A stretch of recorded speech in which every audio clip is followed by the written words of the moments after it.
Dear students, it's my great honor to say something about China, about Chinese culture, especially about Chinese culture inheritance.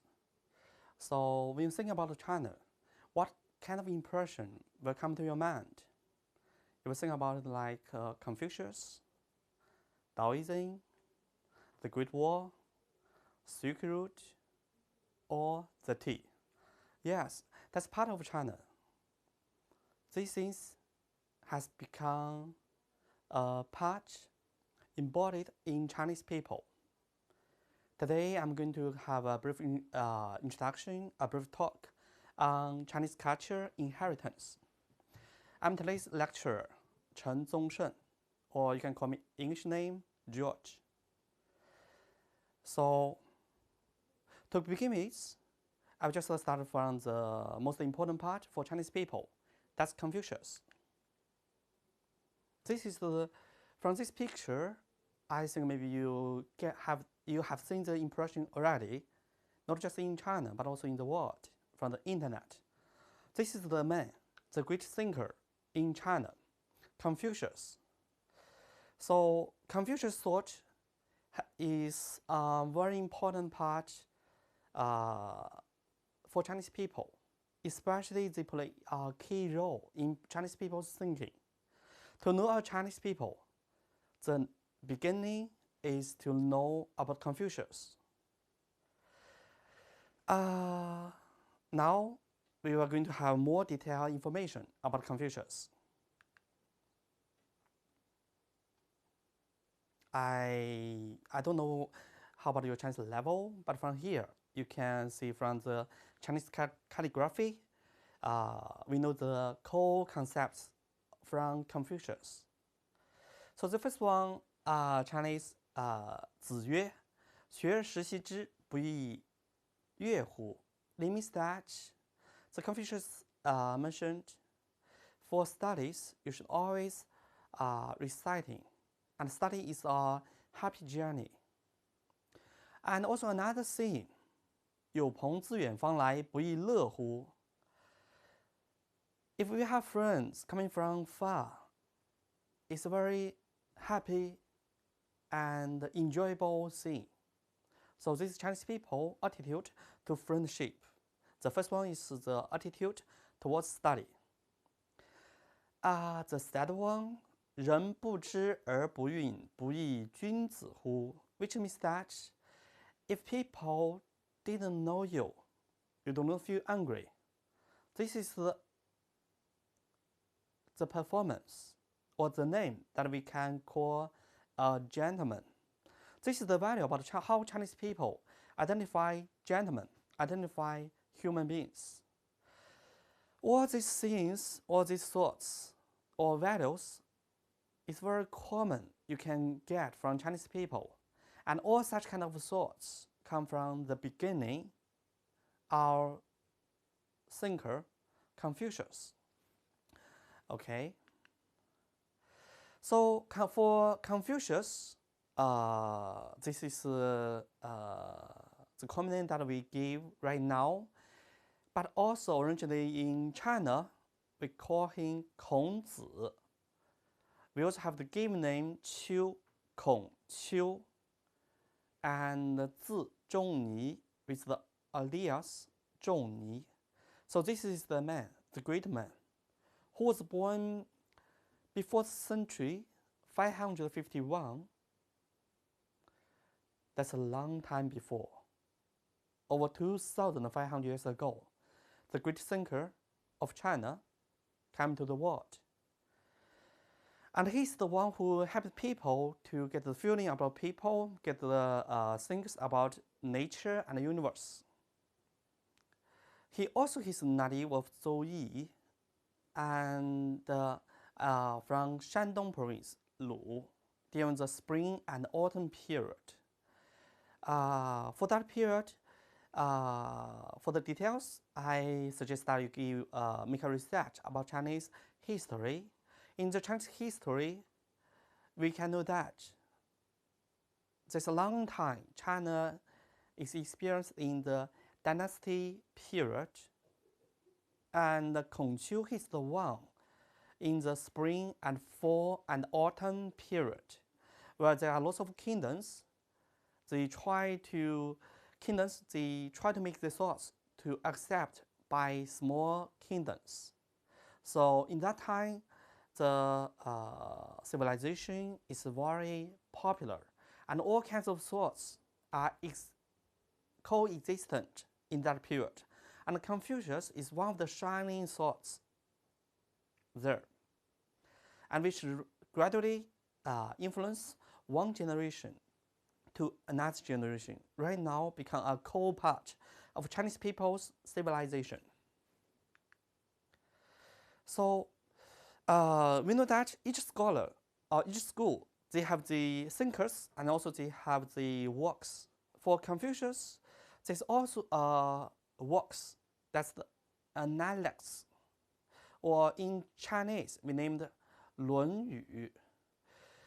As for the book 论语, do you know it's written by Confucius or who else? So this is a different story. You know, right now, maybe particularly when we have the works, is written by the author themselves. But for 论语, it's written by his students. His 论语 is kind of the thoughts, the values, the sentence, the words, which is spoken or read by Confucius and collected together by his students to form the masterpiece of 论语, which is one of an important book in China. This one period in China that we think that if you know 论语, you know the whole universe. So from this scene, you can know that this book really plays an important role and position for Chinese people. And among all his ideas, all his thoughts, so 仁 and 礼 are the two core concepts of Confucius' idea, Confucius' institute, I mean Confucius' value towards people, to be nicely to people, to be gentle to people. These two of the core concepts. So firstly, we think about the 仁. So 仁 can be interpreted in many ways, and the most important idea or concept is love people. So love the people is universal love. For such kind of value, in every country, we have, you have, they also have. This is the kind of love for the universal love. And in our opinion, this kind of love should begin with the love for one's parents. So in Chinese people's idea, the family, the parents, plays a very important role. Chinese people or Chinese society is a family-oriented society. And for the essential of 仁, that's the financial priority and a kind of fraternal duty. This is what we named 仁 for Chinese people. Thinking about the part that we focus about the family value in 仁, we also have another saying. I don't know whether it works the same for your society or for your people. But let's think about the Chinese people thinking. We have the idea children should not travel far while the parents are alive. If they have no choice but to do so, they must retain some restriction. Think, how do you understand it in your culture, in your values? Think about your parents. Think about the situation. You will have more feeling about such value. So, what it means that Confucius does not mean that children should not leave the parents at all. What he means that children should not make the parents anxious about them while away from home. Take the example of myself. China is wide, it's huge. And for me, your instructor, your lecturer, George, I come from south, the southern part of China, but right now I live in the north, and to be a professor in a university to teach. So, according to my own feelings, I also do not want to live far away from my family, far away from my parents, but for the sake of the career, for the passion of to make some contribution to the society, I want to be a teacher. I want to be a teacher here to introduce the culture from the south to the north. So this is the purpose, or this is the force that drives me to be right here, to be your teacher. And what's more, I want to make a bridge between China and to the whole world. So for this bridge, I'll be the teacher who built the bridge to make you know something about China at the first hand. And secondly, you can travel to China and to meet us. We'll have more collaborations, not only to learn Chinese language, but also culture and also science and technology cooperations. With the co-support of us, our society will be better. So let's come back to the family value. So for me, even though I live in the north right now, but I still keep a close contact with my parents. So always make them to know what I'm doing. Always make them to calm down, to feel relaxed, to feel great about what I'm doing. So this is the Confucius saying, children should not travel far away from the parents while the parents are alive. If they have no choice but to do so, they must return some restriction. My students, even though in the future you make a decision to come to China, but always remember to keep the well connection with your parents, with your family. We have the common value. In the book of 论语, there's also another thing. A child should not leave the parents' bosom until he is 3 years old. This is also the value that the understanding between people and the family.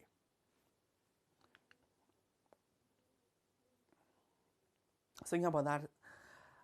Like 50 years ago, 50 years later, or 70 years later, when we are old, we'll be the one, like the photo here, will be someone's grandpa, grandma, will be the old. But think about your grandpa right now. What we should do? We should do something to make to feel great about their life, to make them to live well in the remaining life. And also this works for the parents. So my students, I have a proposal or suggestion. So do something as what we can do right now. Talk with your parents. Talk with your grandma, grandpa, to care about the thoughts, care about the idea. And let's start from remember the age, the birthday. Do something for them, just like they do all the things for us. Confucius' idea in the book of 论语, we also have the values that Chinese people, how do the people love one another. The saying works in this way. One should be aware that other people may have similar design as oneself, while fulfilling one's design, allowing others to fulfilling the design as well. In Chinese, it means 己欲立而立人，己欲达而达人. This is also the value, the idea that all the Chinese people cherish and how we treat each other. We just not just make ourselves to be successful.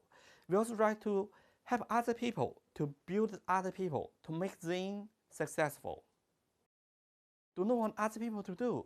there's also a saying that do not do towards others anything you would not want to be done to you. This is the thing that to make our Chinese people, we should aware how we treat the relationships with people, and especially that if we do not want other people to do the same thing to us. And what's more, we have to value that loving one's people's parents, loving the people, loving the everything in the world. So, and from all this idea till now, my students, I think you can have a very clean idea about Chinese people. Chinese people is a group of people who love people, love others, love society. So Chinese people is very easy to deal with, to form a good relationships. We love peace, and we also want to do the things, cherish good things together with the people from the whole world. And also for Li, thinking about this idea, I think you will be having more feelings. I don't know whether you have some friends who have been studying in China. If you have, try to think about the difference before they come into China and after they studying back to your country. You can notice that there's also some change. So Li is well inherited in the people, also in the international students. So when they do things or when they deal with people, they tend to be much more virtual, much more gentle. That's the value of Li, have the impact to people. In China, we said that China has 5,000 years history. Among all the 5,000 years history, makes people to learn the Li, makes people to cherish or to show respect to other people. Just like I'm also a teacher, I'm the teacher to the international students, and all the students, when we talk with each other, we also say nicely, may I, can I, or excuse me, just like you did. It's a common sense about Li. Now, we also have another understanding. So for Confucius, they place emphasis on Li with the aim of preserving social order, stability, and harmony. The role of Li is to maintain harmony among people. This is how to form a kind of harmonious in the society. We know in the society, we have the law, right? The one you cannot break. If you break, there will be punishment or consequence. And also after that, that's morality. For the morality, that's the one that we feel the harmonious in the society. So Li is the part in the morality. That's how the society of China to form a harmonious society. We think about Confucius, that's the part that we should definitely to focus on. That's about education. So thinking about education, for the society right now, for the education, you study in the university, in the primary school, in the middle school, high school, and especially like in the university. Right now in the world, either in China or in the whole world, the universe, right now we have two forms. One is the state-owned, another is the private university. So thinking about the history, the beginner to start the private school or private university is Confucius, is Kongqiu. He's the one who began with the private school. Think about the dynasty system. At that time, if people want to learn something, to be a scholar, to understand more, they have to learn. They also have to study like us, like what we have to do right now. So for them, before that period, the way that they can learn is come to the public institute or the state-owned or the government-owned institute to learn from the teacher. But Confucius, he's the one who firstly to be a teacher and to create a private school. So for him, he's the one to make his knowledge, his thoughts, his idea, the knowledge to spread to all the people. So that makes all the common people have the chance to learn, to study, to improve themselves. And we know that in that time, for his school, they have 3,000 students to learn from him. And then among the 3,000, 72 students are famous to be a scholar. That's his achievements. So, in my understanding, teacher also have the glories, has the honor. That's to share what they know or to learn something together with the students, just like what I have done right now. It's also my great pleasure, honor, to share what I know with you, and also to learn something together with you. Our beginner is Confucius, who is also like what we have done right now to make our idea, thoughts, teach, to understood by people. So because of him, all the scholar or his students to have more understanding about the universe, about the idea, that also make his idea, thoughts to be spread to people. When we finish the idea of Confucius, they saw another school that which is I should pay attention, or my student you should pay attention. That's the Taoism. The Taoism is a school, a thought in China. So the beginner, the founder is Lao Tzu. So for the next part, I'm going to introduce Lao Tzu. And before we introduce, I'm also give you a kind of general things ongoing in the society. Like what we Chinese people, we are thinking. For us, we think that we have the idea. When we are young, like we should have the more idea of Confucius to be active in society, to make the contribution to the society. But why when we are old, we more prefer to have the Taoism, to learn from Lao Tzu, to understand about the coexistence between human beings and nature, and also have less design and non-action. This is a second part. We Chinese people, we have lots of thoughts, but among all the thoughts, the two Confucius and Taoism are two of the most important parts. Now, let's come to the second part. Lao Tzu's philosophy of non-action. So, the Tao that can be trodden is not the enduring and unchanged Tao. The name that can be named is not the enduring and unchanging name. 道可道，非常道. This is the core idea of Taoism. I don't know how you understand Taoism, or whether you have any connection, or whether you have read anything about the Tao.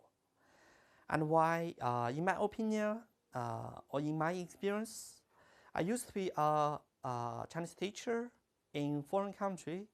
I've been to Romania. I'm a Chinese teacher in Romania. Why teach there to be a teacher? I also find that my partners, he a scholar, a local scholar, he also write his understanding about the Tao. So not just in Romania, but also in the other country, Germany, UK, Japan, South Korea, Australia, US. There are lots of people also make research or make the study about the Tao. The core concept is the same, but the understanding are different. Just like what we have seen works in the whole society, you cannot find two leaves which are totally the same. And also like another saying goes, for 1,000 people, there is 1,000 people's idea about the role of Hamlet. So for the Taoism, people's understanding are also different. I will share Chinese people understanding about Taoism. Now, let's continue with Tao. I would like to reserve an assignment or a practice for you, my student. That after my class right now, you do some research about the following lines. I mean the Chinese characters. You make some research about that one. What's the Chinese version of the three lines? Try to do some research and also have your own idea. Share your research and idea with your friends. So now let's come to Lao Tzu. Lao Tzu, also named as Lao Dan, surname is Li, given name is Ran, and the alias is Bo Yan. So this is another great thinker in China. And think about the age. He was born in the year of 571 before century. So we can make the comparison for Confucius and Taoism. Lao Tzu is a little bit older than孔子. So among this idea, we can know that they might be impact each other, but the thoughts are different towards different value. Think about this idea, think about this picture.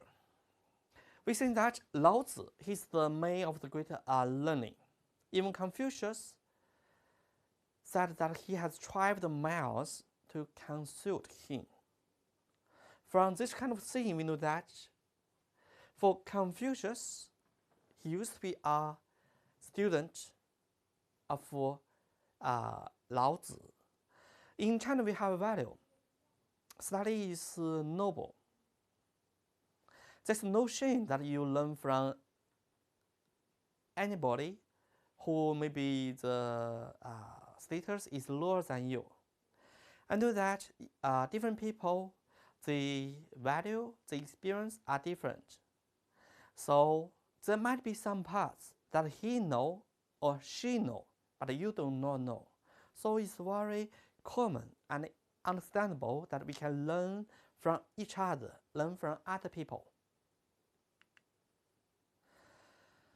And Lao Tzu will have the book, Lao Tzu. This is the name of the book, this is the name of the works. He used his name, the people use his name to be the book. And for this book is the it's the representative works of Taoism. So it consists of over 5,000 Chinese characters, and 81 chapters are divided into two parts, the Tao and the De. So Tao and De is the core part of the book.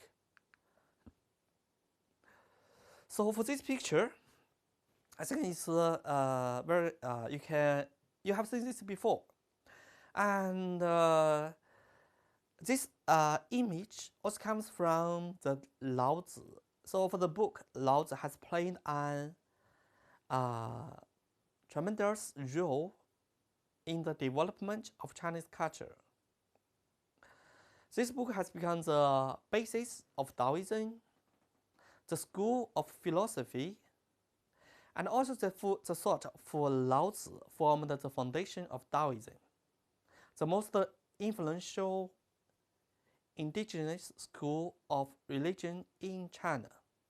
For Lao Tzu in the world, so when this idea of Taoism and the book of Lao Tzu, it was firstly introduced to Europe, probably as early as the 15th century, and it has become one of the most translated philosopher in ancient China. For his idea, the core concept is naturalness. Naturalness means that it refers to a natural status of being and an attitude of following the way of nature. That's his idea.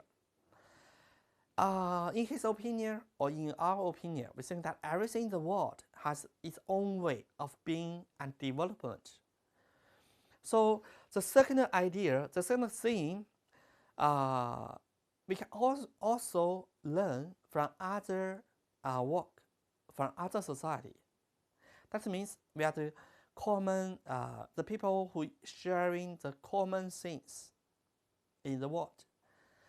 And also, the natural phenomena occurs independently and naturally without following any human will, and humans should not try to change anything in nature. This is another part of Chinese people, the naturalists. And thinking about the building or the garden in China, if anytime you make any research or you have ever been to China, you can know that Chinese people like to living in the harmonious environment with the building and also the environment.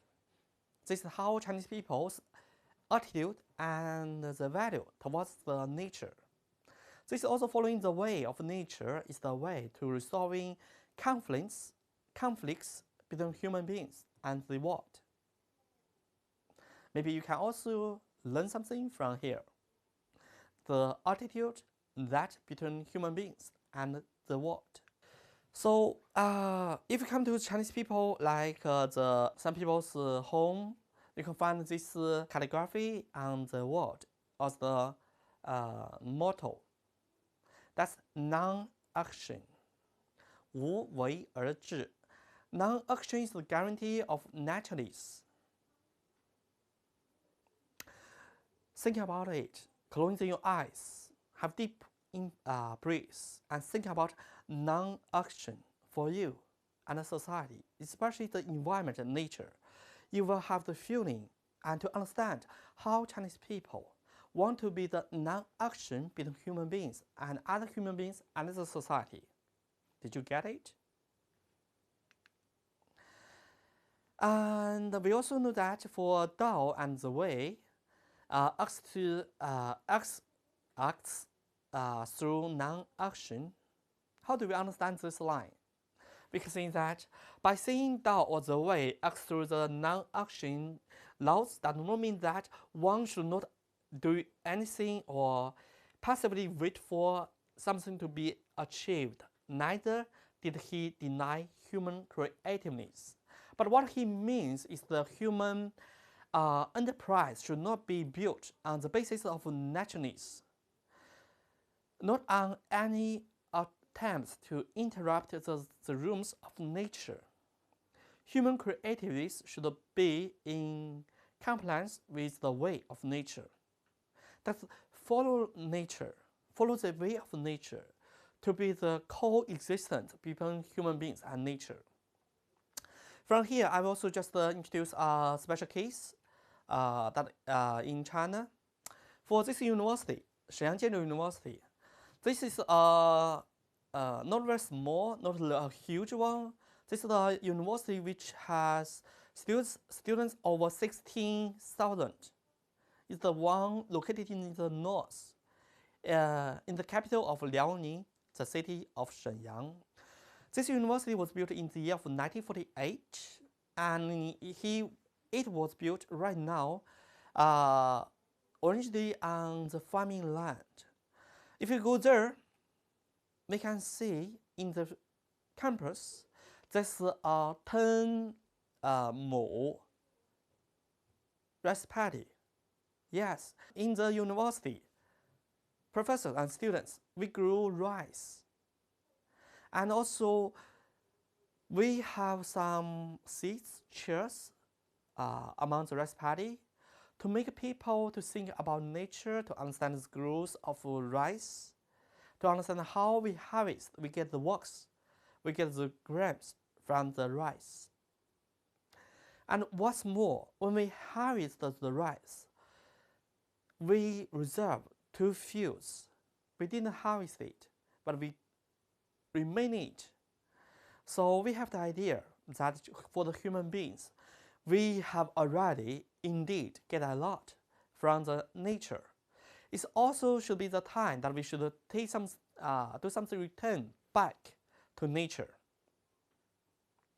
So during the winter time, the birds have no place for food, but there's a place in the university.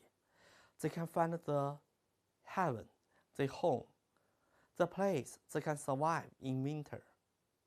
So this is the value that we make for the students. We want to make the students to know about the importance of nature and wild animals, to build a kind of harmonious coexistence between human beings and nature. This is also one reflection of the Taoism or the Tao thoughts in China, in the university, Shenyang University. And then also, let's continue. Have a saying that the great ingenuity appears to be stupidity. So this is also the idea from Lao Tzu. How do you understand that one? It means that the smart people should be stupid? No, it doesn't mean that. It means that the great ingenuity refers to be the highest level of wisdom arising from naturally that it does not record ingenuity at all. And it can be achieved through human efforts, but great wisdom is superior to ordinary one. So this is our idea.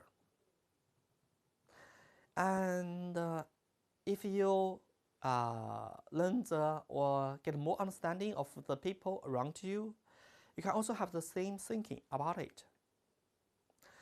Another value is that, so what's this? This is the water. We need water every day. And water plays an important part for Chinese people's culture. We have seen that the greatest virtue is like water.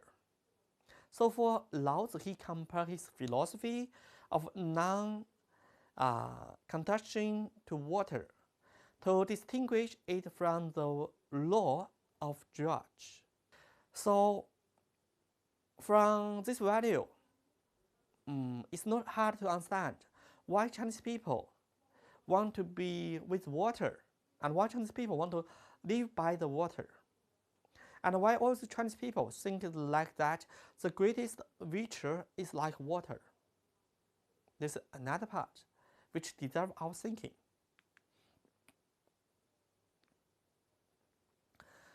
And from this thing, we have different understandings. And also like that, the highest excellency is like that of water. The excellency of water appears in the benedicting all things and in its occupying without striving the low place which all men dislike. Hence, it's next to Dao.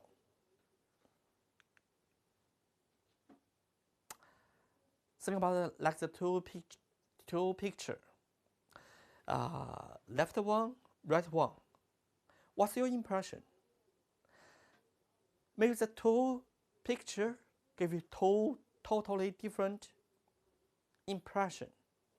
The one with green, maybe you have the idea, this is the hope. This is make people comfort, to make you relax. And also the one here, maybe makes you to think that there might be the end of the life. Something disappearing. But in our opinion, both the left one and the right one, they are the necessary part of the society, of the nature. The ongoing, the undergoing, either live or dying, are the nature cycle. Also think about this, look at these two pictures. When we look at these two pictures, we can know that also it can help you to understand why Chinese people really like to be living in the place to feel with or to be a part of the nature. I don't know what's in your place will be, but for me, I also have been to lots of your places: Germany, France, Romania, Poland, South Korea, Australia, and I find that all the people in this place, they like to be part of nature. So we can know that the idea of Chinese people is also like the idea of your people in the world. From these two parts of introduction, the Confucius and Lao Tzu, you get a general or the core idea about Chinese people's culture. And after the further study of each, you know how to deal with the people and how these people will be when they are dealing with you. So I hope that you can also have more understanding through my introduction.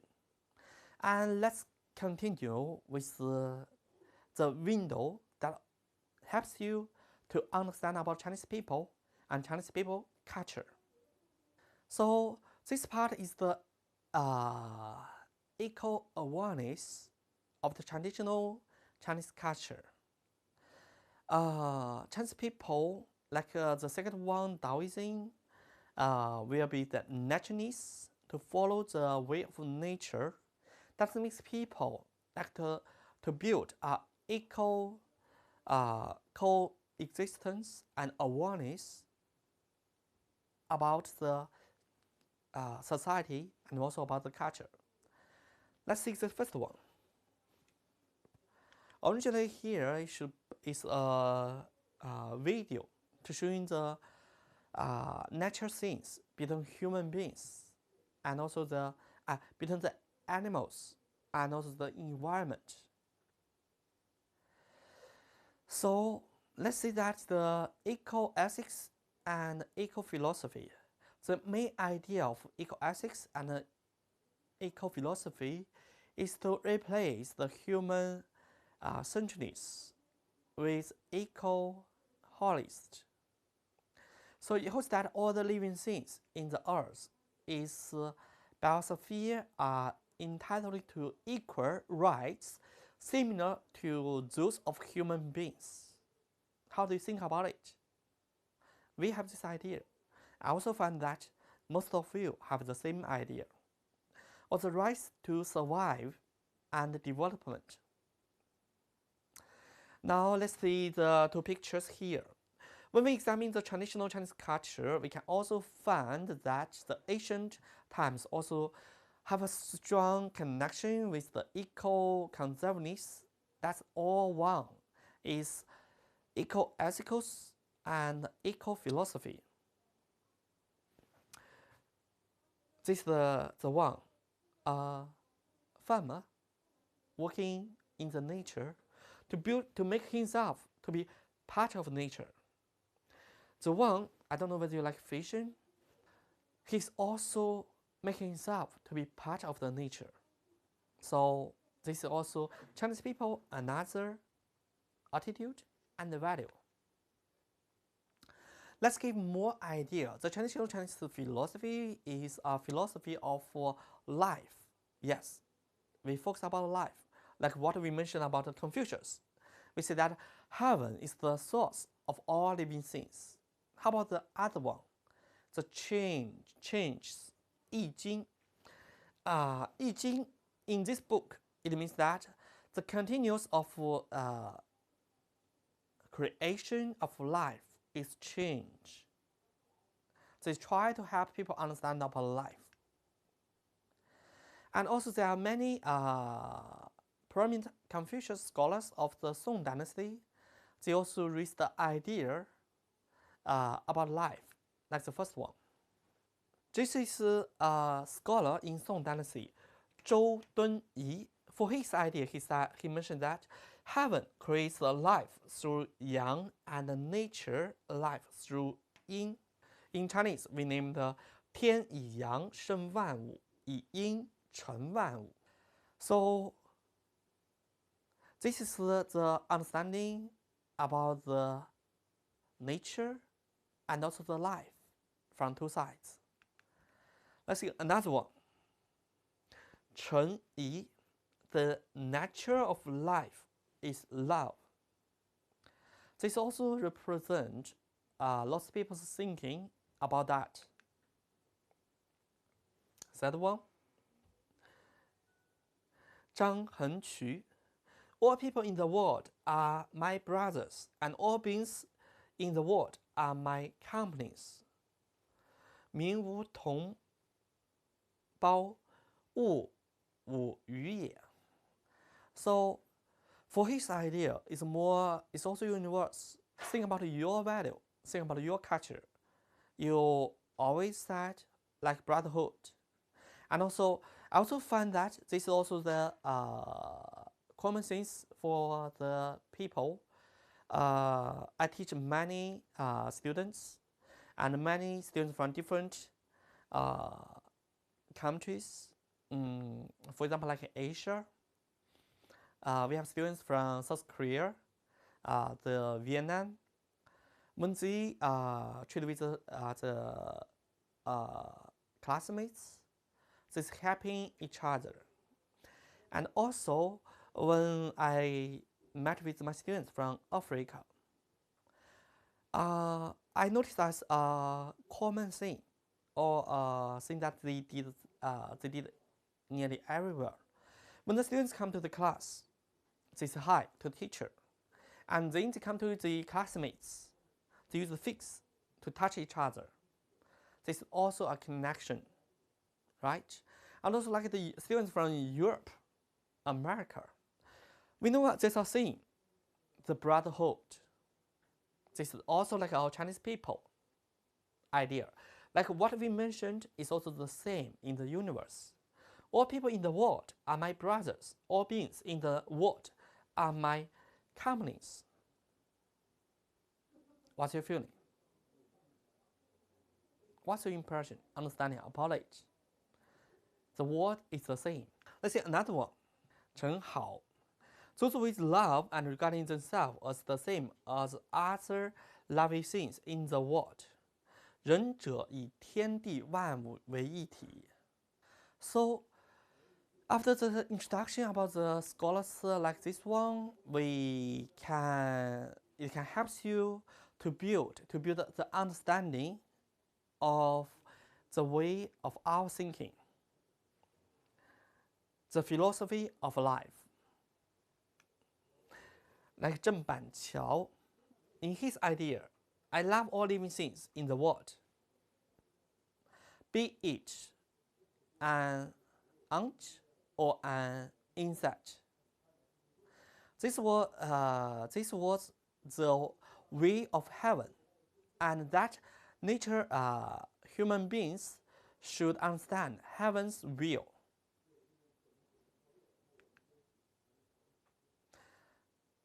Regarding about the eco-ethics and eco-philosophy, is the eco-ancestor of traditional Chinese culture.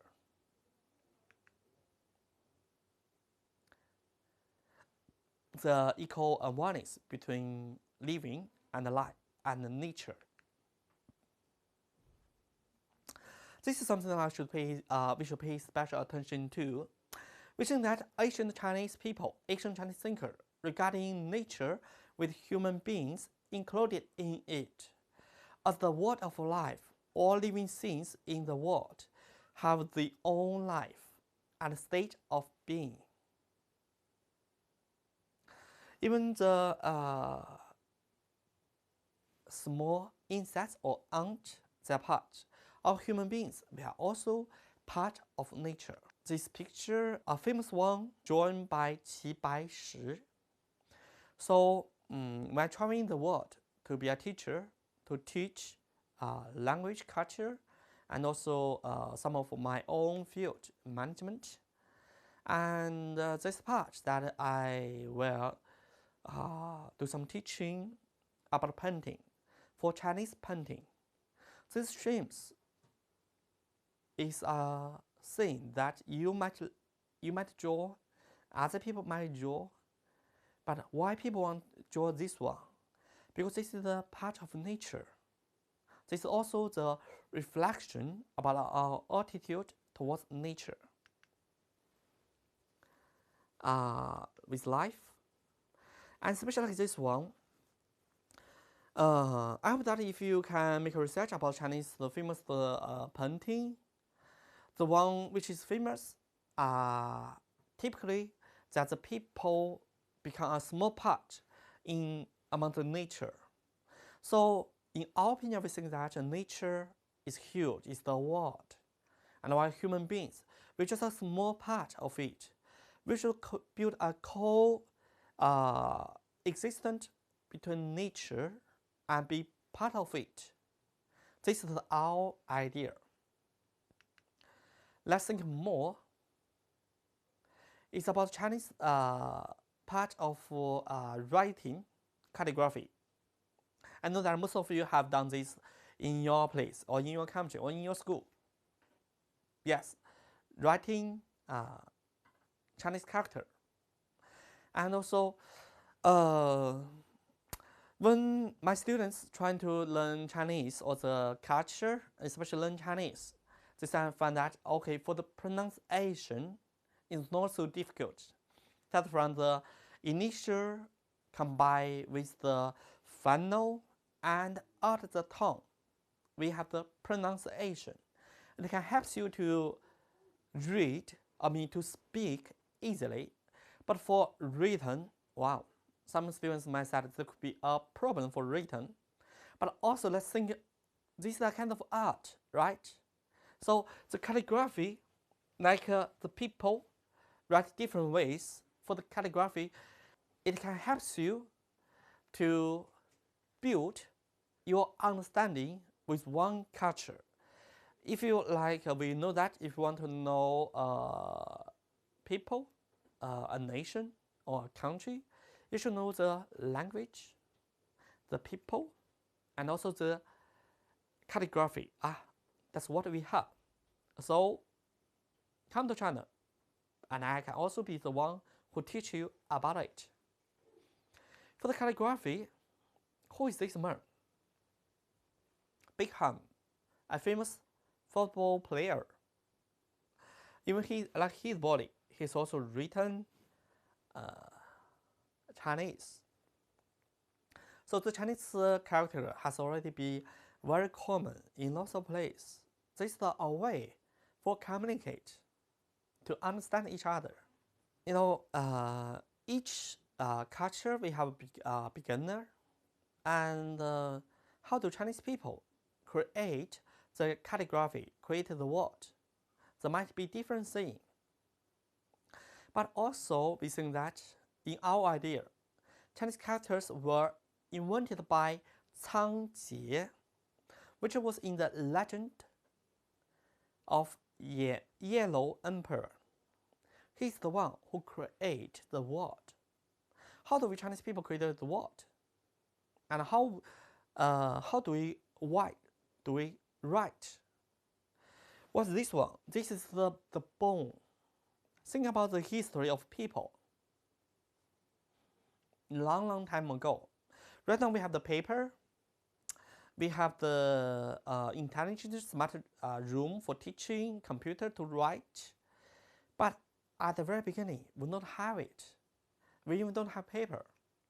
What do? We Chinese people, originally what we have the stone, right? And we also, for the Asian people, they also have the bone when they finish the eating of the food. So they begin to carve the word on the bone. And the beginning of Chinese words are also named as the 甲骨文 and ochre bone and earth. This is the ochre bone on earth.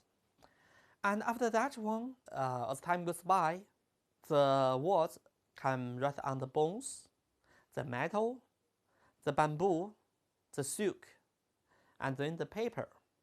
So this is the line of development. Let's think about this one. So, and for China, like the period, the first one part today we introduced is Confucius. Confucius period, we have different kingdoms. For different kingdoms, we have different words. But like this one, what's the word? It's horse. For the horse, each country they have their own word. So we united the kingdom, and also united the word. I mean, united the words. We write the same in the end. And so for our, how do we words begins with? We know that some pictographic symbols of the Chinese characters impress people's observation and understanding of the word. Let's see this one. For example, this is how we understand the word. 但 the sun and the horizon. The sun rising from the horizon. 东 looks the sun rising from a forest. That's east. 朝 means the sun and the grass. Right. So let's see. I will give you a photo to make you better understand it. This is Dong. The sun rises from the grass. Dong. This is the sun from the grass. And also we can notice that Zhao. We know this is the sun and this is the grass. This is the horizon. This is the river. You know, the shape like the water, like the river. And we have the sun and the grass. So our Chinese calligraphy comes from more just comes from like the shape and make the judge the words that we learn from the nature. How about this one? This is the word, or you write it as mo. The sun, grass, the heaven.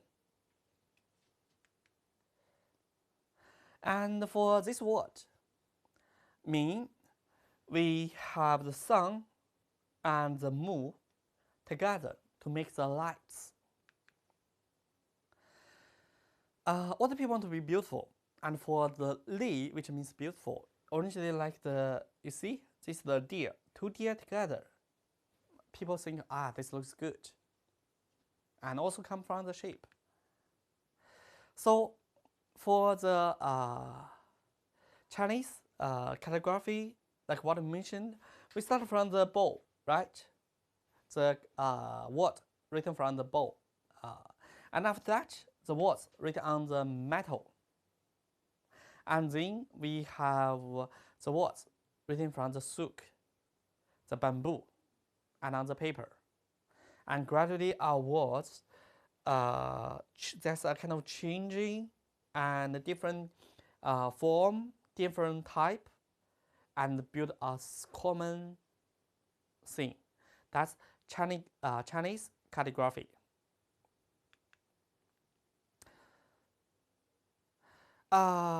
This is the last part I want to show you is the Silk Route. The Silk Route, the silk, like this one, yeah, right? The silk is famous in China, and in ancient times, we have a kind of Silk Route. This is a transport route connecting ancient China with Central Asia, Western Asia, Africa, and European continent. And this one was appeared as early as the 2nd century.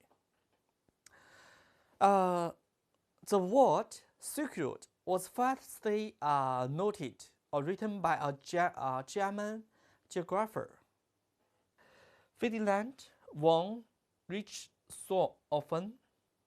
So in the 19th century, he used the English word Silk Road about the part. In Chinese, we named it 丝绸之路.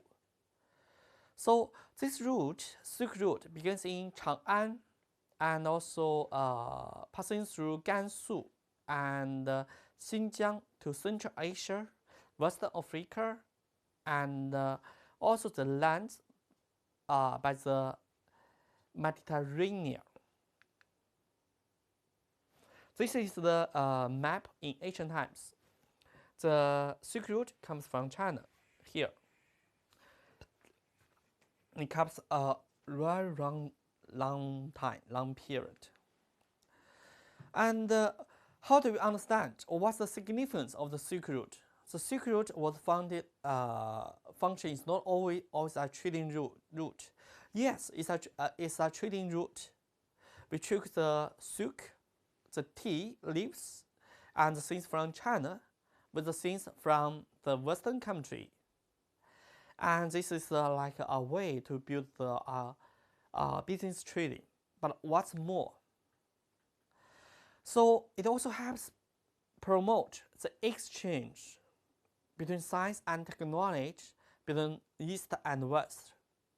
And for this one, I want to see, like, for the students who come in, the international students who come to China, build an exchange and connection between China and the world. And also, the Silk Route is the main channels that the ancient China opened to the outside world, as well as for fresh inputs from the significant sharing by the shape of Chinese culture. Who is doing this work in ancient times? Zhang Qian, he's a general of the Western Han Dynasty. He's doing the trade between that one. And his team was set out in the year 138 before century. And when he had done this one, we can know. So the Silk Route exact influence on the lives of Chinese people from which aspect?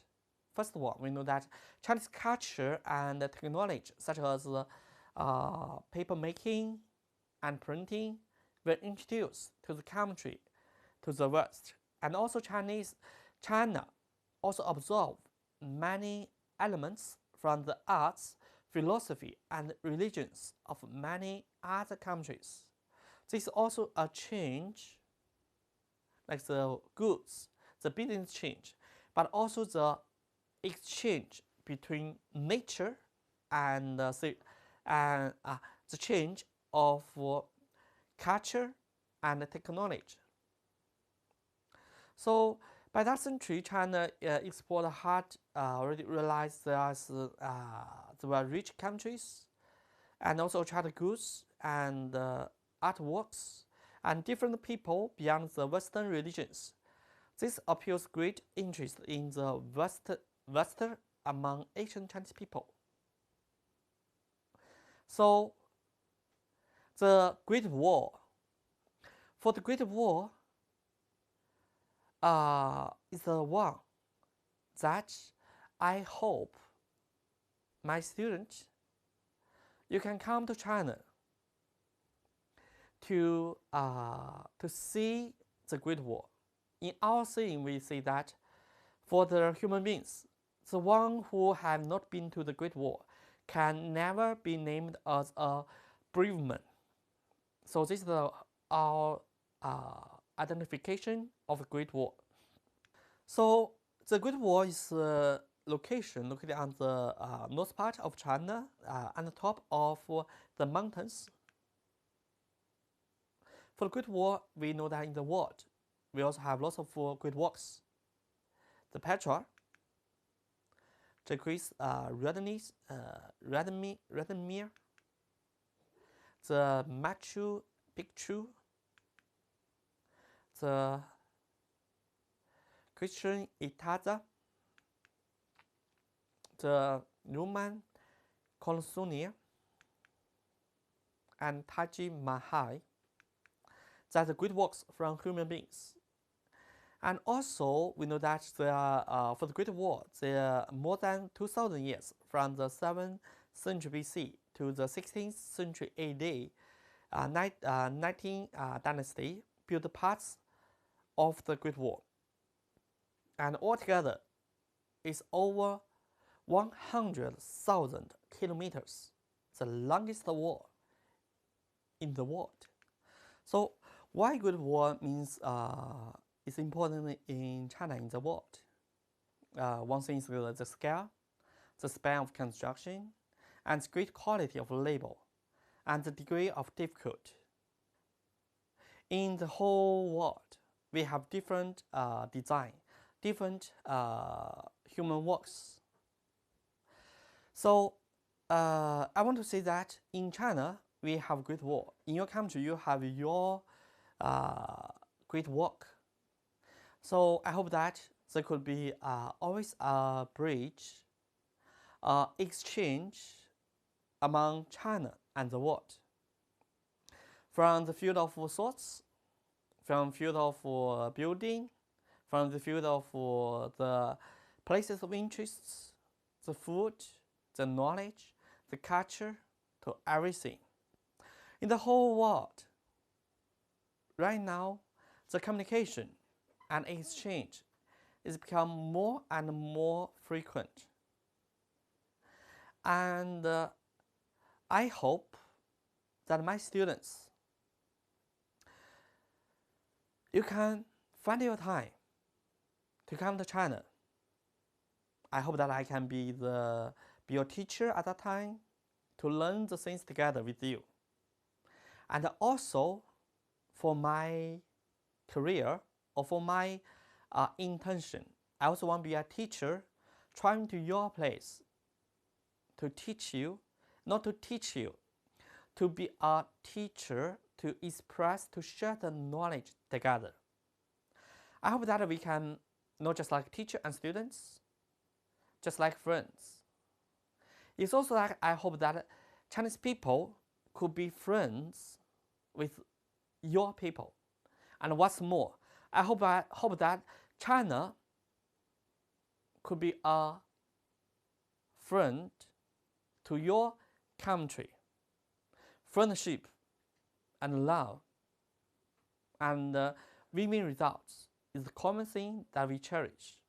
Thanks for today's listening to my introduction, a brief talk about Chinese culture. I'm George, your lecturer. Thanks for your attention. Bye.